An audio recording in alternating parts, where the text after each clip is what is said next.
Tapi Assalamualaikum warahmatullahi wabarakatuh.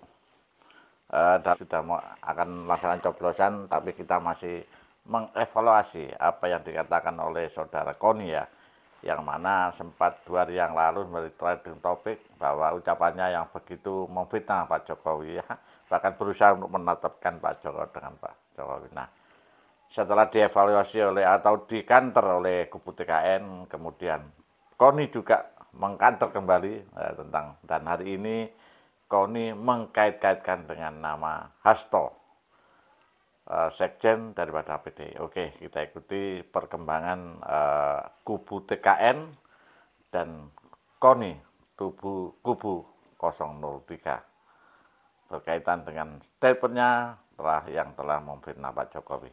Kita ikuti bersama-sama. tapi saya mendapatkan perkuatan informasi itu. Jadi bukan cuma diomongin ke saya oleh Pak Ambasador Roslan, tapi juga pernah didengar oleh Bapak Hasto Kristianto dalam pertemuan pengusaha di Singapura. Pendukung paslon Ganjar Mahfud Koni Bakri kembali berkilah membantah pernyataan Ketua TKN Rosan Ruslani terkait pembagian masa jabatan antara Prabowo Subianto dan Gibran Rakabuming apabila menang Pilpres 2024. Koni bahkan berani menyeret nama Sekjen PDIP Hasto Kristianto yang diklaimnya turut mendengar cerita serupa.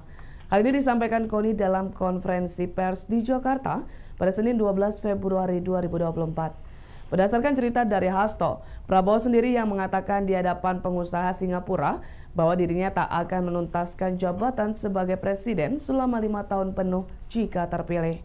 Dalam pertemuan itu, kata dia, Prabowo menyatakan hanya akan menjabat selama 3 tahun saja usai dilantik. Koni mengklaim pengakuan Prabowo bahwa suksesi kepemimpinan nantinya akan diteruskan oleh wakilnya yakni Gibran. Namun Koni tidak dapat mengungkapkan detail kapan pertemuan di Singapura itu terjadi. Ia justru meminta hal tersebut ditanyakan secara langsung kepada Hasto. Ini Koni sudah mulai mengkait-kaitkan kan? Hasto disuruh nanya. Tentang bacaan utama, cerita Pak Prabowo akan 2 tahun. Ini kan jadi ramai kan? Ketika terpilih, gini aja komentar saya. Saya memahami kalau pada panik. Oke. Tapi saya mendapatkan perkuatan informasi itu. Jadi bukan cuma diomongin ke saya oleh Pak Ambasador Roslan, tapi juga pernah didengar oleh Bapak Hasto Kristianto dalam pertemuan pengusaha di Singapura. Jadi kalau habis ini mau tanya sama Pak Hasto, Sekjen PDIP, silakan.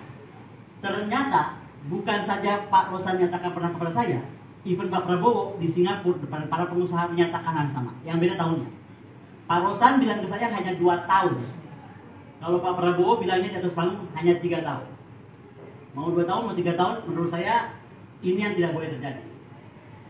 Oke, yang pertama. Kedua, pernyataan yang 2 tahun itu bukan datang dari saya. Gitu. Dia mengatakan ini gimana kalau sudah 2 tahun, atau mungkin lebih cepat kalau ini pernyataan beliau ya. Oke, saudaraku, kita sudah mendengar bersama-sama bagaimana Koni dalam konferensi persnya berkaitan dengan kantor daripada kita coba sejenak kita mengamati setelah Koni menyampaikan fitnah itu ya di dalam konferensinya kemarin itu, kemudian ditanggapi oleh kubu TKN, dalam ini adalah Ketua TKN yaitu Bapak Roslan, yang mana ini adalah mantan duta besar kita. Nah, sehingga terjadilah antara kubu Koni, dalam ini Koni adalah termasuk mereka pendukung calon nomor 3 ya, karena ini terjadilah saling memberikan keterangan pers di media. Nah, kemarin tanggal 13 kubu TKN telah melaporkan Koni ke Barreskrim dari beberapa sumber yang kami peroleh ya, dan kemudian Koni kemudian menyampaikan di depan publik, dan ternyata Koni sekarang mengkait-kaitkan sekarang Hasto, seorang sekjen PDI yang kemarin itu tidak yang pada waktu Koni membuat statement tidak dikaitkan, sekarang mulai mengkait-kaitkan. Koni sekarang ya istilahnya kita lihat mereka ya cari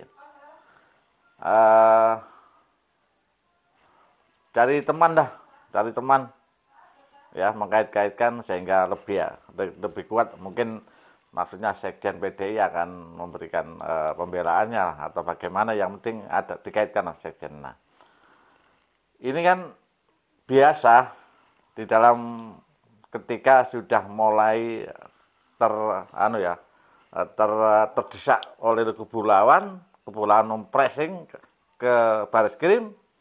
Nah, Koni sekarang mulai agak gusar ya seperti lah. Namanya manusia sekuat-kuat baja, sekuat-kuatnya pasti juga. Kalau pengen itu tak, yang disampaikan terus kita harus takut, kita harus ngait-ngaitan orang lain ya.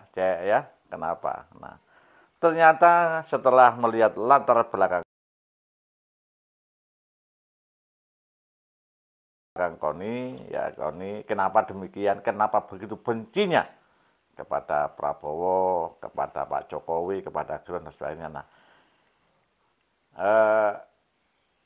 mestinya kalau orang akademis ya, itu berbicara berdasarkan data. Janganlah orang bergurau atau orang semacam canda gurauan di dalam sebuah warung kopi kemudian dibuat bahan itu sebagai sebuah bukti. Nah, itu kan nggak bisa. Mungkin itu candaan lah, ada beberapa candaan seperti itu. Orang kan asumsi, itu asumsi pribadinya. Itulah yang kita dengar, kita rasakan, dan hari ini kita sudah mau mencoblos, dan pihak TKN sudah mengambil langkah-langkah untuk Koni. Ya, jangan biarkan orang seperti itu, karena berbahaya bagi negara. Ya, oke. Terima kasih. Assalamualaikum warahmatullahi wabarakatuh.